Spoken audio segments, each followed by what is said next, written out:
Mari kita berdoa sebelum kita belajar dari bagian firman Tuhan. Bapa di surga, saat ini kami kembali akan belajar dari bagian firman Tuhan. Roh Kudus menolong kami supaya kami boleh mengerti. Terlebih lagi kami boleh melakukannya. Di dalam nama Tuhan Yesus kami berdoa. Amin. Kita akan membaca bagian firman Tuhan dari Roma 10 ayat 14 sampai 15. Roma 10 ayat 14 sampai 15, demikian firman Tuhan. Tetapi bagaimana mereka dapat berseru kepadanya jika mereka tidak percaya kepada Dia? Bagaimana mereka dapat percaya kepada Dia jika mereka tidak mendengar tentang Dia? Bagaimana mereka mendengar tentang Dia jika tidak ada yang memberitakannya? Dan bagaimana mereka dapat memberitakannya jika mereka tidak diutus? Seperti ada tertulis betapa indahnya kedatangan mereka yang membawa kabar baik. Bagian firman Tuhan ini diberikan judul kabar baik, biarlah semua telinga mendengar. Kabar baik tentang anugerah keselamatan dari Allah adalah bagi mereka yang berseru kepada Allah. Tetapi bagaimana mereka bisa berseru kalau mereka tidak percaya? Bagaimana mereka bisa percaya kalau mereka tidak pernah mendengar tentang Dia?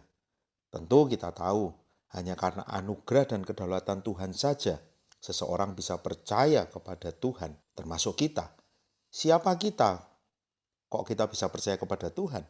Hanya karena anugerahnya diberikan kepada kita, sehingga kita boleh percaya kepada Dia. Tetapi bukankah ketika kita percaya kepada Tuhan, ada orang yang dipakai Tuhan untuk boleh membuat kita mengenal tentang Dia, mendengar tentang Dia, melihat kesaksian hidup, bagaimana kita melihat kasih Tuhan melalui orang itu. Ada orang yang akan diutus untuk boleh memberitakan itu. Karena itu, ketika kita boleh melihat, di dalam perjalanan iman kita pun ada orang-orang yang diutus untuk boleh memberitakan Injil kepada kita. Apakah sekarang kita juga mau terlibat di dalam pekerjaan memberitakan Injil ini? Sebagai orang percaya, kita punya tugas untuk memberitakan Injil. Kita punya tugas untuk menjadi saksi, menjadikan semua bangsa muridnya. Bagaimana satu tugas yang diberikan kepada kita sebagai orang percaya, supaya ada lebih banyak lagi orang yang boleh mendengar tentang Kristus, boleh menerima, dan boleh percaya kepadanya. Karena itu bagian kita adalah memberitakannya. Termasuk ketika orang itu akan percaya kepada Tuhan atau tidak, tentu itu bukan bagian kita.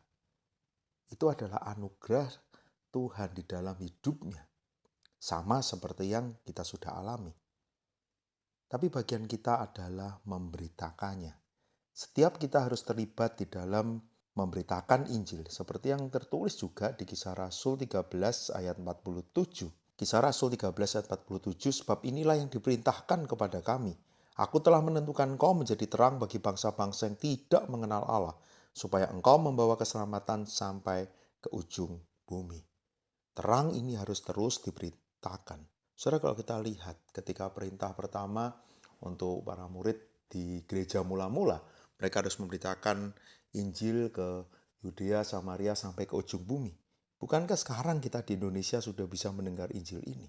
Tapi masih ada banyak orang yang belum mengenal Allah, yang belum mendengarkan tentang kabar keselamatan di dalam Kristus yang menyelesaikan masalah mereka akan dosa, akan hukuman yang kekal itu. Bagian kita adalah terus membawa terang bagi bangsa-bangsa yang tidak mengenal Allah. Satu hal yang seharusnya sangat kita syukuri. Kita yang pernah mendapatkan anugerah Tuhan untuk boleh percaya itu. Kita yang sudah merasakan betapa indahnya hidup di dalam anugerah Tuhan itu.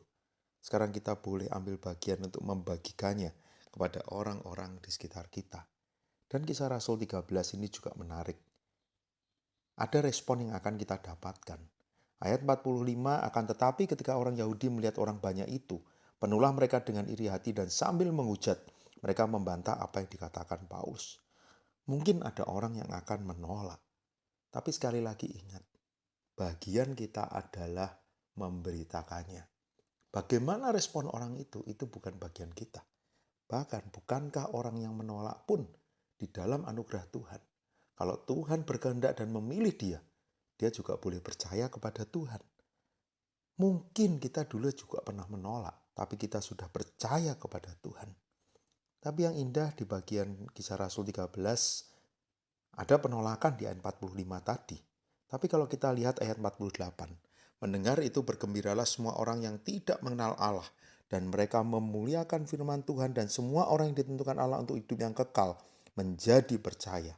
Kalau kita lihat di sini, mendengar itu bergembiralah semua orang yang tidak mengenal Allah.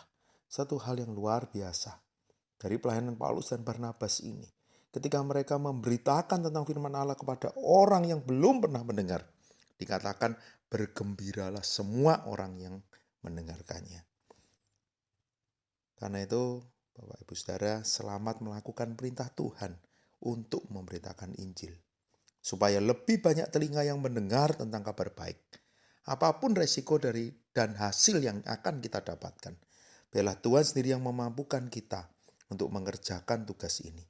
Terang yang sudah menyinari hati kita akan mendorong kita untuk bisa membagikan terang itu kepada sesama. Supaya mereka boleh melihat terang itu. Mereka boleh mengenal Tuhan. Mereka boleh memuliakan Tuhan. Mari kita berdoa. Bapa di surga, kami bersyukur untuk terang yang sudah kami dapatkan. Untuk anugerah keselamatan yang sudah kami dapatkan. Hal paling indah, paling berharga di dalam hidup kami. Terima kasih Tuhan. Kami tidak mau sia-siakan itu. Kami mau terus hidup di dalam anugerah itu dengan sebaik mungkin. Dan kami tahu ada tugas untuk memberitakan Injil. Kami mau kerjakan itu dengan sebaik mungkin. Mungkin kami takut dengan respon yang akan kami dengar. Tapi tugas kami adalah memberitakannya. Dan Tuhan pun bisa bekerja. Bahkan ketika ada orang yang menolak, bukan berarti Tuhan tidak beranugerah kepada orang itu. Tuhan pun bisa memberikan anugerah kepada dia. Di dalam nama Tuhan Yesus kami berdoa. Amin.